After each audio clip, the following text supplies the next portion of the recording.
Eliana, bonjour. Bonjour Daniel. Alors, de quoi allons-nous parler ce matin ? Alors aujourd'hui, c'est une demande particulière, avec un petit peu de retard. Hier, comme c'était le lendemain des élections, je n'ai pas eu la joie de faire un jour notre histoire, mais c'était hier le Yahrzeit du Maharal de Prague. Et en fait, on a une de nos auditrices qui est la femme du grand rabbin de Prague, aujourd'hui, qui est une francophone, et qui m'a demandé est-ce qu'on allait en parler du Maharal de Prague. Et donc c'est l'occasion ce matin. C'est la femme du grand rabbin de Prague. Oui, la femme du grand. Elle s'appelle Élise. Et le nom de famille, c'est Appelbaum, son nom marié. D'accord. Il faudrait que je le retrouve, mais voilà. Ok, d'accord. Vous avez l'air... Non, parce que Non, c'est intéressant de savoir qui est le grand rabbin de Prague aujourd'hui. Non, c'est un Pragois. Elle a grandi à Paris. Elle vit maintenant là-bas. Okay, enfin, je suis pas là pour raconter sa vie ce matin, mais celle du Maharal de Prague. Alors, d'ailleurs, pourquoi il s'appelle le Maharal, vous savez ? Eh bien, c'est l'acrostiche de son nom, non ? Alors, c'est quoi ?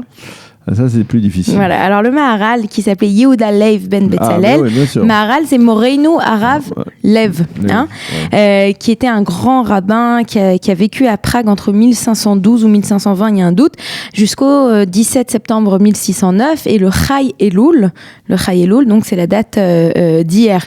Alors, il est né 20 ans après à peu près la fin du Gerush Sfarad. Il est né en Pologne, ou à Worms en Allemagne. À nouveau, on ne sait pas très bien d'où il est arrivé. On sait juste qu'il va devenir le grand rabbin de Moravie en 1533, qu'il va diriger la yeshiva de Prague à partir de 1573 et qu'il va vivre beaucoup d'années donc à Prague.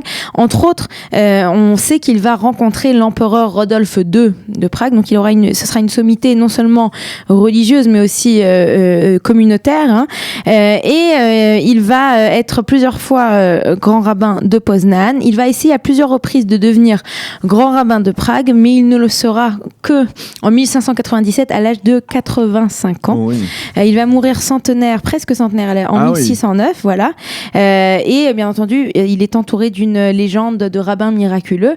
Alors la plus grande légende, c'est le golem. Le golem. Alors qu'est-ce que ce serait le golem ? On raconte que face aux différentes problématiques qu'il y avait avec les populations non juives qui entouraient les populations juives de Prague et qui se faisaient embêter, eh bien, il aurait créé une créature humanoïde, donc à la forme d'un humain. Et si on lui met le nom de Yudke Vavke, alors cette créature prend vie et elle aurait protégé les juifs du ghetto contre les nombreux pogroms. On ne sait pas très bien si ça s'est vraiment passé ou pas. En tout cas, on sait que voilà, dans la synagogue du Maharal de Prague, quand on monte là-bas, au-dessus, c'est apparemment là-bas que le golem se cachait. Mais ce qui est intéressant aussi, quand on parle du Maharal de Prague, et si on parle un peu de nous, de nos origines françaises, c'est qu'on a quand même deux grands penseurs français qui se sont extrêmement intéressés au Maharal de Prague et à ses élèves. C'est Beno Gross. Et son maître André Neher. Donc les deux ont énormément écrit. Donc aujourd'hui, on n'a pas de problème, nous, les francophones, à lire sur le Maharal. Et j'aimerais juste terminer par dire que le Maharal, au niveau de son étude, il a écrit de nombreux livres. Si je me trompe pas... Ah oui, énormément, oui. Ouais, et si je me trompe pas, les livres, en fait, vont avec le pasuk Lecha Hashem Agdoula Bagvura Batiferet Tsarveaot, puisque chaque livre, en fait, a un nom différent.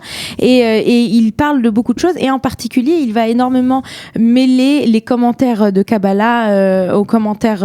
c'était pas quelque chose de courant à l'époque. Et ces livres, en fait, ont été presque redécouverts au début du XXe siècle, et entre autres, c'est le Rav Kook qui a mis beaucoup l'accent sur l'étude du Maharal. Voilà. Bien, il faut souligner que quand on va à Prague, eh bien, il est présent, le Maharal, pas seulement autour de la synagogue. Oui, normalement, il y a une image, il y a cette fameuse statue il y a une grande statue non loin du quartier juif. sur la facette de l'hôtel de ville de Prague. Donc, voilà. Vous aimez l'histoire juive ? Retrouvez Eliana Gurfinkel dans Un jour notre histoire sur Studio Kalita, c'est tous les matins, pour découvrir ensemble les événements et les personnages qui ont fait notre histoire.